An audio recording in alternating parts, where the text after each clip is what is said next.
Welcome to Mr. Hutchings History, where the past comes alive. Let's dive into today's story.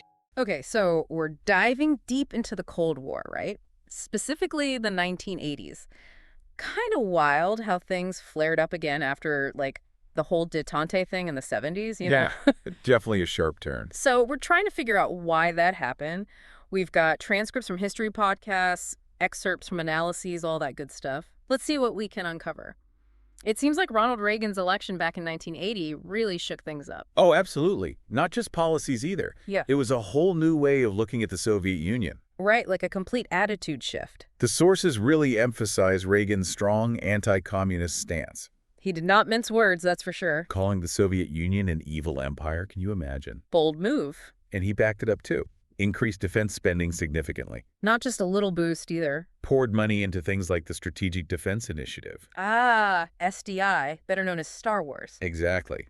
This space-based system designed to intercept missiles. Basically trying to make their nukes useless. Imagine being the Soviets watching that unfold. Talk about unsettling. This was a time when the threat of nuclear war was very real. Oh, absolutely, a constant fear. One historian even said, nuclear weapons exchanged destruction for duration. Chilling thought. The Soviets were living under that shadow. And Reagan's SDI just amplified those fears. Their entire strategy, based on mutually assured destruction, was suddenly in question. They must have felt incredibly vulnerable. Yuri Andropov, the Soviet leader at the time, expressed deep concern about Reagan's approach. Yeah, there's a quote from him in these sources, right? He was worried about the U.S. acting recklessly, heading for disaster. It's crucial to consider how each side interpreted the other's actions. Absolutely. Every move fueled suspicion and fear. This created a vicious cycle of escalation. While all this was happening, conflicts were popping up all over the world. Almost like the Cold War was spilling over, wouldn't you say? It's like those tensions were spreading, becoming global. Exactly. Proxy conflicts were erupting everywhere, from Central America to Africa even. And one of the biggest flashpoints was Afghanistan, right? Absolutely. The Soviet-Afghan War, a defining moment of the early 80s. Right. The Soviets went in 79. And the U.S. saw it as a power grab. Pure and simple. They weren't going to let that slide. Not at all. They started backing the Afghan resistance fighters. The Mujahideen, right. Exactly, providing weapons, training, the whole 9 yards. Classic proxy war, both sides fighting indirectly. And this wasn't an isolated incident either. So it wasn't just about containing the Soviets anymore. It was about pushing back, actively challenging them. The Reagan Doctrine, was that what they called it? Precisely, a much more interventionist approach. Wherever the Soviets tried to exert influence, the U.S. would counter. Nicaragua, Angola. It was a global chess match. And with all this going on, the nuclear threat still looming. Tensions were through the roof. But we can't forget about the economic side of things either. Oh, absolutely. That played a huge role, especially for the Soviets. Right. Their economy wasn't exactly thriving. Not at all. The arms race was a huge drain on their resources. Yeah. And then you add the Afghan war on top of that. It's fascinating how much the economic realities shaped things, isn't it? Absolutely. It's often overlooked. We focus so much on the ideology, the geopolitical maneuvering. But the economic realities on the ground, they mattered. And the Soviet system, it wasn't equipped for this kind of pressure. Their centralized planning, their focus on heavy industry, it couldn't compete with the West's more market-driven economies. And it wasn't just theoretical, right? Not at all. It had real consequences for everyday people. Shortages became common, the standard of living stagnated. Imagine the pressure on the Soviet leadership. Trying to maintain this image of strength. While their economy was crumbling around them. And that internal pressure, that's key, right? Absolutely. It would eventually lead to some major changes. And speaking of change, Mikhail Gorbachev comes into power in 1985. A pivotal moment, for sure. It's like he changed the whole game. And he was remarkably frank about the state of the Soviet Union. He acknowledged the economic problems, the need for reform. Exactly. He knew the status quo wasn't sustainable. And that's what led to Glasnost and Perestroika. Exactly. Openness and restructuring. A more transparent system, a more market-oriented economy. Radical changes, especially for the Soviet Union. There was definitely pushback, both internally and from the West. Some saw it as a betrayal of socialist ideals.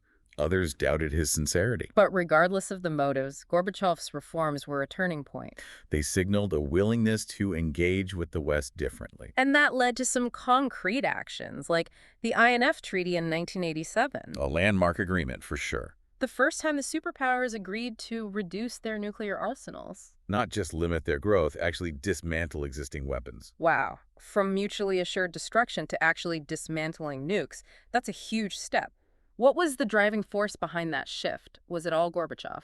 It's easy to give him all the credit, and he deserves a lot, definitely. But it's not that simple. The INF Treaty didn't just appear out of nowhere. Years of pressure on both sides led to that moment. Economic strain, political will, maybe even a shared realization that things couldn't continue on that path. It wasn't just one person or policy, but this combination of factors that eased the tension. Right, and remember the Soviet economy we talked about, struggling to keep up with the arms race. Gorbachev was dealing with a system nearing collapse. He needed a way out. Reducing tensions with the West would free up resources for his own plans. And what about the U.S.? Was Reagan's tough stance all for show? It's complicated. The sources show that while Reagan started with a hard line against the evil empire, his views changed over time. By the mid-'80s, with the nuclear threat growing, he saw an opportunity with Gorbachev. So both leaders recognized that this clash of ideology and military buildup, it wasn't sustainable. It seems that way. And that realization, driven by fear, necessity, and maybe even a little hope, it opened the door for dialogue. It's what makes this period so interesting, a time of immense danger, but also immense possibility. It makes you think about how close conflict and cooperation really are. We see the Cold War as this steady march towards the Berlin Wall coming down, but it was way more complicated, with moments of intense pressure and setbacks along the way. Exactly. The 1980s show that even with the Cold War's tensions, chances for de-escalation could appear. And those chances often came from unexpected places. A shared understanding of vulnerability, a willingness to rethink things, and choosing to talk instead of fight. Wow, what a deep dive this has been. We started asking why the Cold War heated up in the 80s. Turns out the answer is far from simple. We've uncovered so much, from Reagan's rhetoric to Gorbachev's reforms, the Soviet economy, the threat of nuclear war. It all played a part. It makes you wonder, what about today? What conflicts seem impossible to solve now that might find a path to peace? Something to think about. Until next time on The Deep Dive. Thanks for listening to Mr. Hutchings History. Keep exploring, and we'll see you next time.